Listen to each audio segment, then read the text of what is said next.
Halo, perkenalkan nama saya adalah Prastiaji. Saya adalah mahasiswa program studi Pendidikan Guru Sekolah Dasar, Fakultas Pendidikan dan Bahasa di Unika Atmajaya, Jakarta. Nah, kali ini saya akan membuat proyek STEM, yaitu membuat spektroskop sederhana. Seperti apa cara membuatnya? Saksikan terus videonya ya.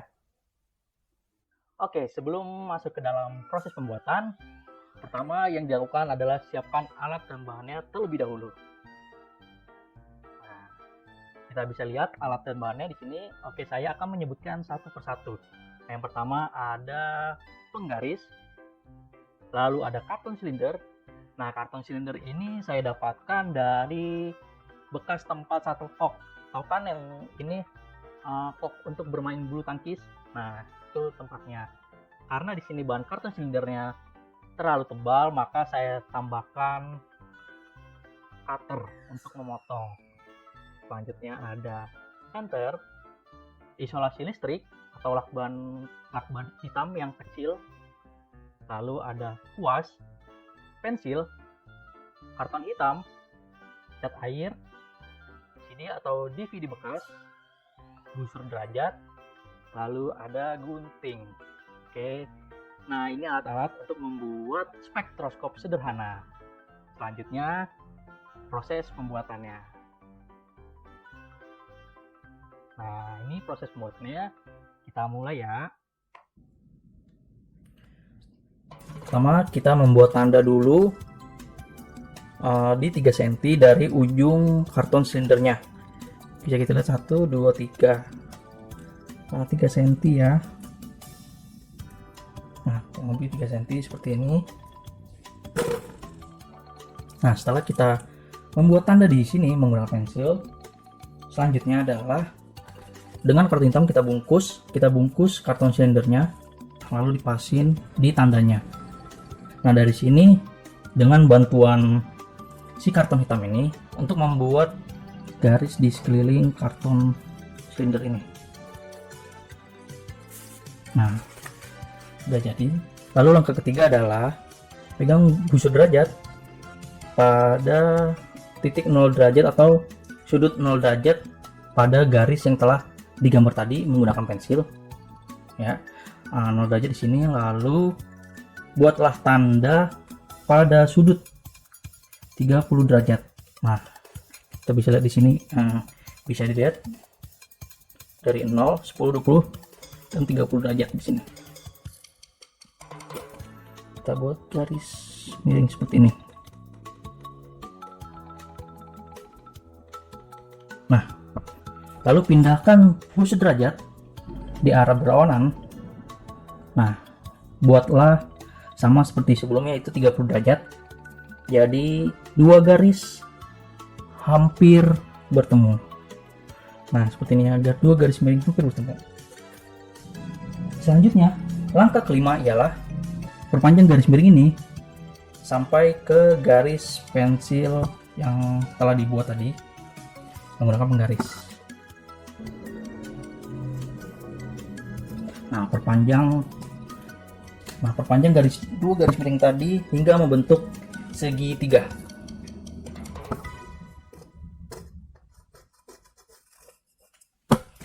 Nah, seperti ini sudah membentuk segitiga.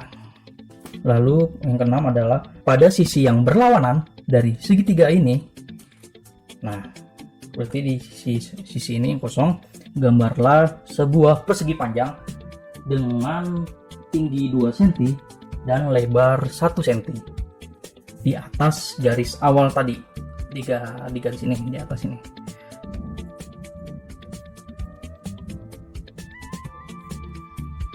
Nah, sudah ya.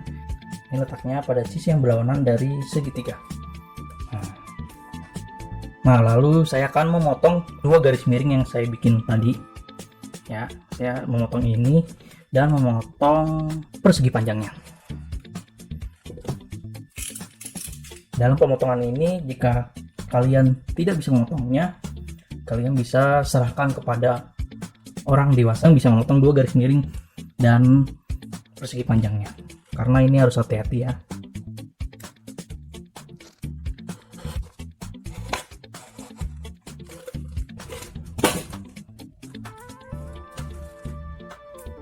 Lalu setelah berhasil memotong dua garis miring ini, digeser perlahan agar celahnya terbuka. Nah, selanjutnya memotong persegi panjangnya.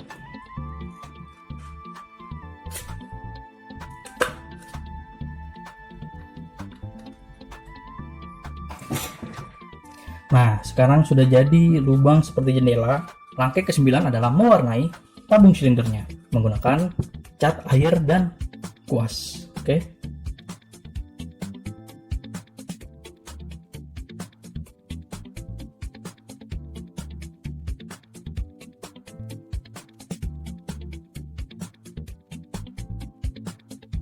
Lalu setelah diwarnai dengan rata, tinggallah beberapa saat hingga cat mengering. Lalu setelah kering, langkah ke-10 adalah memasukkan CD bekasnya. Dengan permukaan bawah CD yang berkilau ini menghadap ke atas, seperti ini. Dimasukkan. Oke, saya masukkan. Nah, masukkan seperti ini.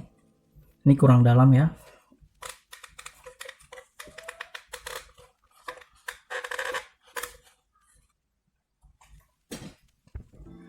Nah, setelah CD masuk, selanjutnya rapatkan celah yang ada menggunakan isolasi listrik.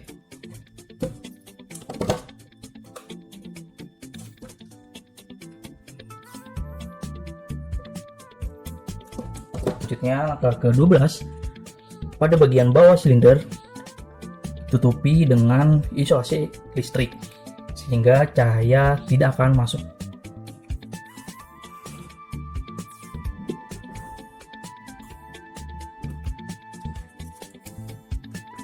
Langkah selanjutnya yang ke-13 adalah buatlah lingkaran pada karton hitam dengan menggunakan karton silindernya. Lalu langkah ke-14 adalah mengguntingnya. Lalu setelah digunting, lipatlah menjadi setengah lingkaran. Langkah ke-15 adalah lalu gunting setengah lingkaran ini untuk membuat celah.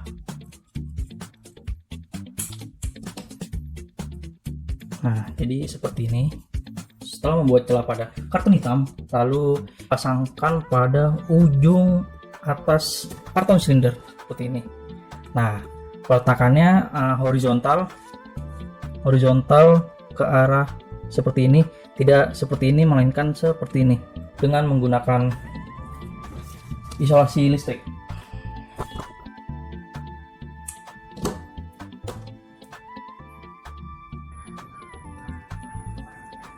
Jadi seperti ini sudah siap untuk digunakan. Jadi nanti cahaya senter akan masuk melalui celah ini, lalu spektrum cahaya bisa dapat dilihat melalui jendela kecil ini.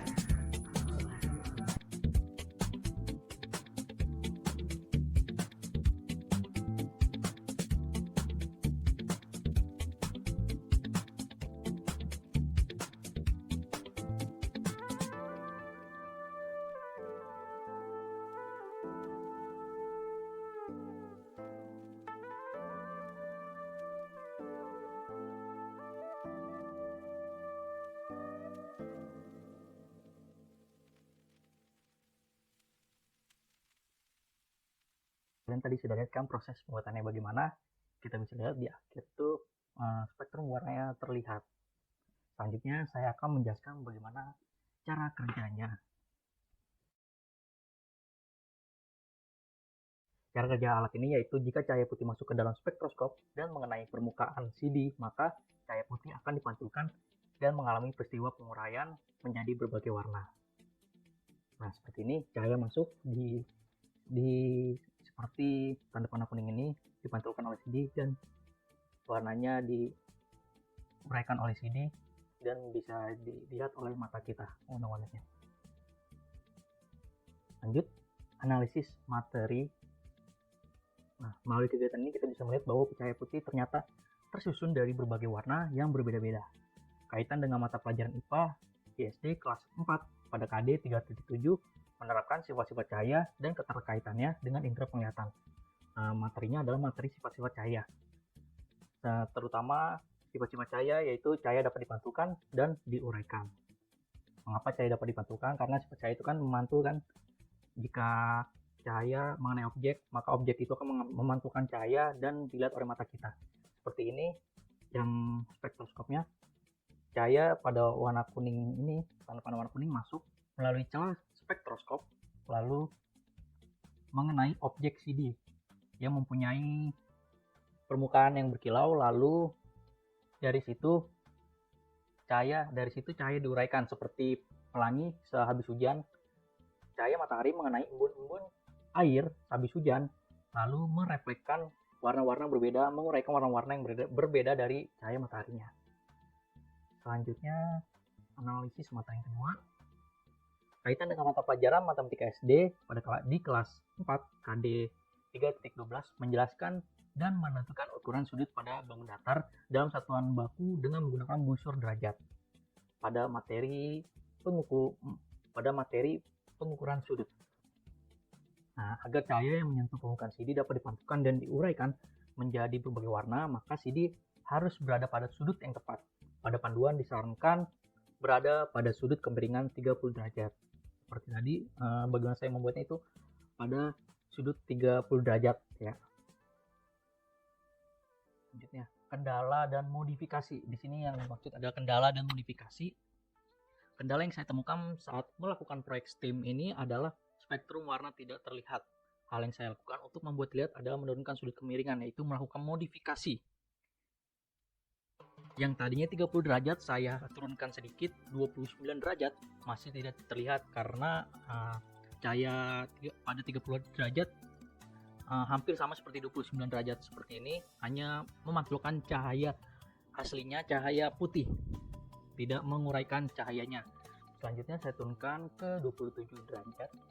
Nah, di sini terlihat sedikit cahaya yang itu terlihat warna biru, tapi hanya di ujung saja, tidak terlalu banyak.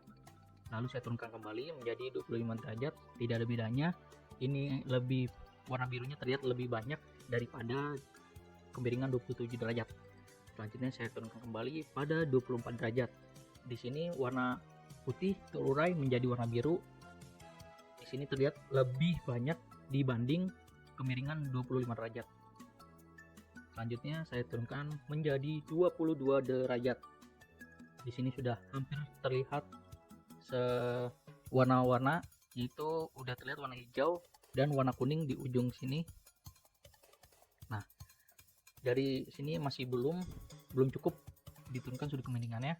Yang terakhir, saya miringkan pada sudut kemiringan 20 derajat. Dari sini saya sudah bisa melihat dengan jelas spektrum warna dari cahaya putih. Nah, seperti warna pelangi.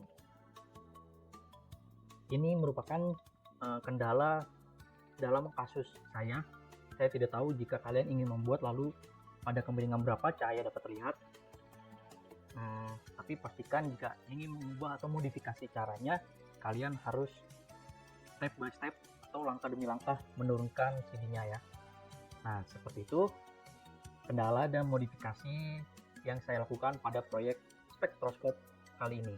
Nah, kali ini saya akan menjelaskan kaitan alat spektroskop pada kehidupan nyata, pada kehidupan sehari-hari. Ini dia kaitan dengan kehidupan sehari-hari.